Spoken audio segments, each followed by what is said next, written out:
who decides when a life is over, when it's not worth fighting for anymore? Should it be medicine or an insurance company? Tonight's story begins with a motorcycle accident, and the ending is yet to be written. In the middle, a mother and a father battling an insurance giant, and Good Samaritans whose compassion helps save a life.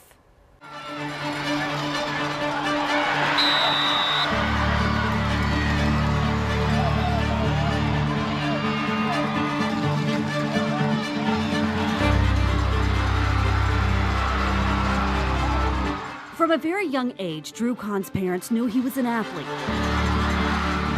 Always active, always on his feet. Drew's very gifted. I don't think he crawled when he was a baby. It's time for him to start walking, he was running. The Oakleaf High graduate was a football standout, contemplating playing in a Canadian league. In July, just days before his 23rd birthday, he was sidelined in a tragic motorcycle accident. Casey and Ben Camback were driving down Atlantic Boulevard when they heard the crash. We were about 40 yards past the initial accident, and we both kind of looked in the rear view. At the same time, we kind of heard a noise, and that's when we immediately stopped, and everything kind of unfolded from there. When they got to Drew, he wasn't breathing. The force of the impact so intense it knocked off his shoe and his helmet. And I just knelt down to him, and I told him just to keep breathing and just keep doing what he was doing. And he took a really deep breath in, and I just remember watching his stomach, and I could see his stomach just rising and falling, just barely, but I knew that was enough, that he was breathing. Drew's parents were asleep when they got a knock at their door. I said, you guys have got to go to the hospital. Drew's been in a really bad accident. It's serious. Their athletic, active son laid lifeless in a hospital bed hooked up to machines. And you see your son laying there, bandaged up, tubes running in and out of him, and you think the worst. But I didn't think the worst. As a father, I had to be strong. Drew was in a coma, suffering from a traumatic brain injury, a spinal cord injury, broken ribs, a broken pelvis, and collapsed lungs. I began praying for him in his condition and letting him know, we are here for you. We're not going anywhere. As long as you're breathing and you want to fight, we're going to fight with you. His mom instantly became a warrior, refusing to believe the grim news doctors shared. Every day, he's proving them wrong. Every single day. I mean, the second day, he's brain dead. And I said, no, he's not. And he said, this is all you're going to get. Yolanda says more tests revealed Drew wasn't brain dead. And he is now off the ventilator. He's opening his eyes.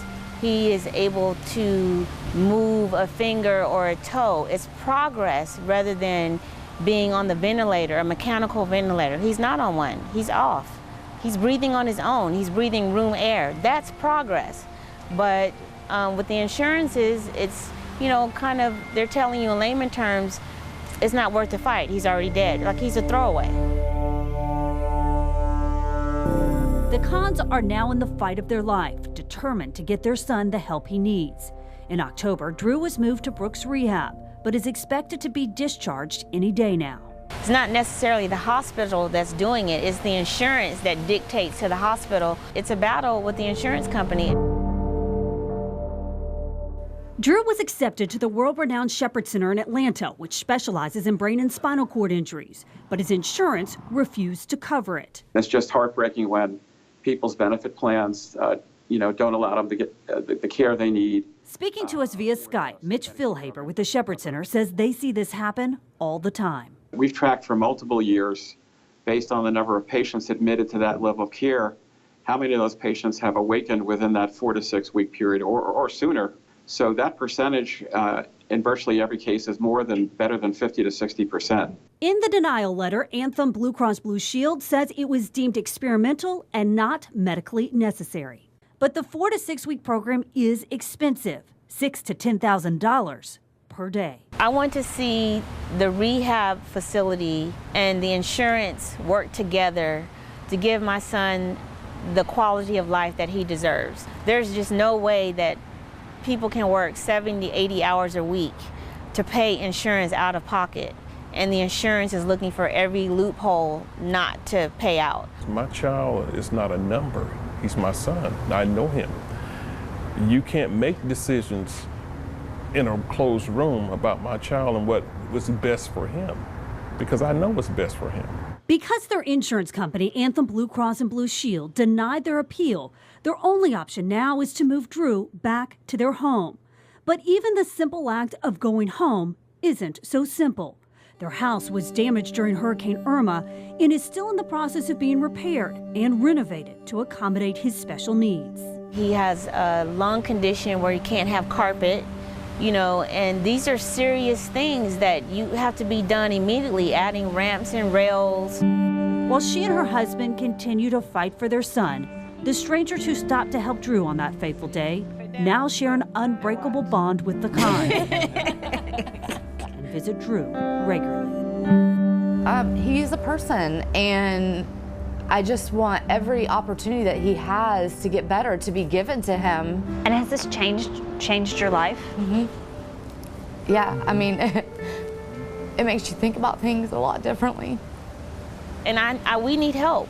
We need assistance desperately, because the quality of life that he deserves, the insurance is unwilling to do that, and that puts us kind of in a dead heat. We're you know, battling time.